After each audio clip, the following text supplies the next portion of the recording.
It was just before 10 p.m., July 17th, 1944. Along the quiet shores of the San Francisco Bay, a blinding light split the sky, followed by a roar so loud it was felt 30 miles away. The earth shook, windows shattered. People thought it was an earthquake. But what happened at Port Chicago Naval Magazine wasn't a natural disaster. It was man-made and avoidable. 2 cargo ships were being loaded with thousands of tons of munitions, explosives bound for the Pacific Front. The men doing this perilous work were mostly young black sailors, many barely 18 or 19.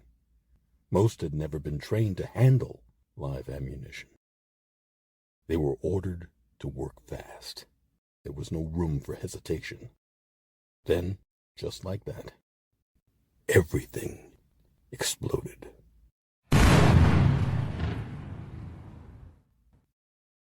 The blast at Port Chicago Naval Magazine in Port Chicago, California, killed 320 men, most of them African-American sailors, and injured nearly 400 others.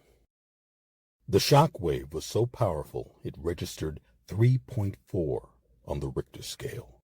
Of the 320 dead, only 51 could be identified. The rest were vaporized. The Port Chicago disaster remains the deadliest home front tragedy of World War II. But for those who survived, the nightmare didn't end with the explosion. In the days that followed, the Navy gave the surviving black sailors a choice: return to the same unsafe conditions or face punishment.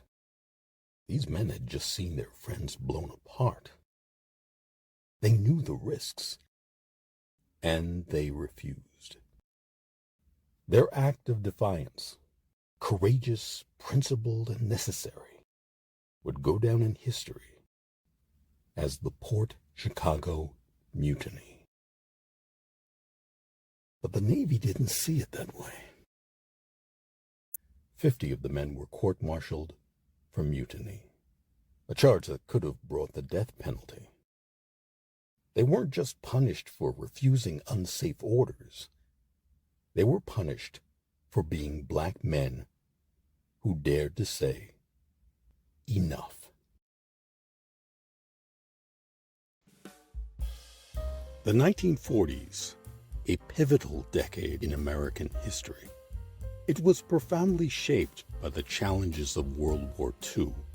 During this time, a powerful movement emerged to tackle and eliminate discrimination within labor unions across the United States.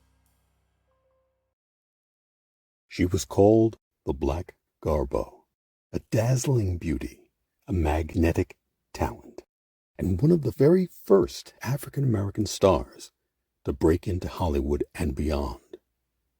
Her name was Nina Mae McKinney. She lit up the screen, Broadway stages, jazz clubs, and even British television.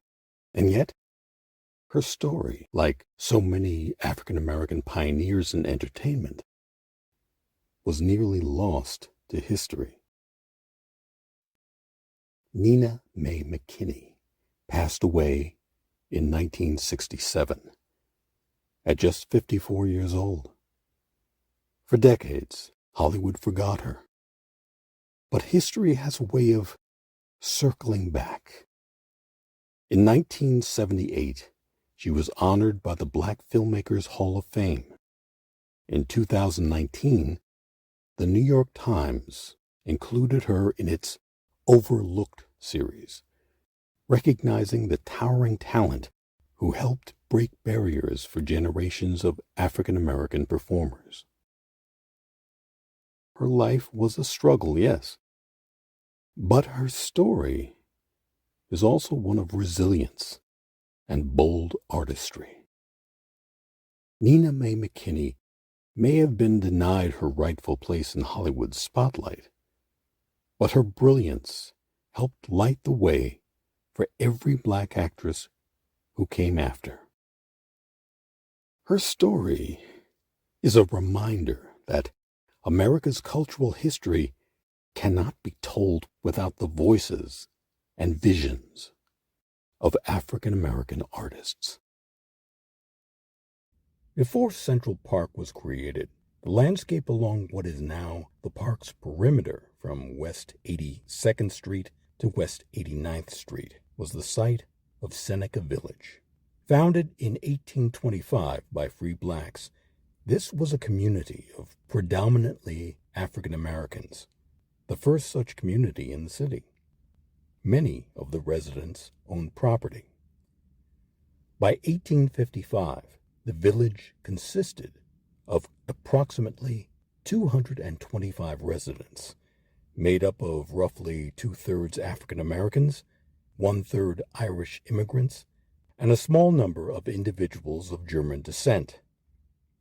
One of a very few African American neighborhoods at the time, Seneca Village allowed residents to live away from the more built-up sections of Lower Manhattan and escape the unhealthy conditions and staunch racial discrimination they faced there. Seneca Village existed until 1857, when through eminent domain, the villagers and other settlers in the area were forced to leave and their houses were torn down for the construction of Central Park. The entirety of the village was destroyed. The rise and fall of Seneca Village is a historical example of racialized community displacement, as well as current urban renewal initiatives.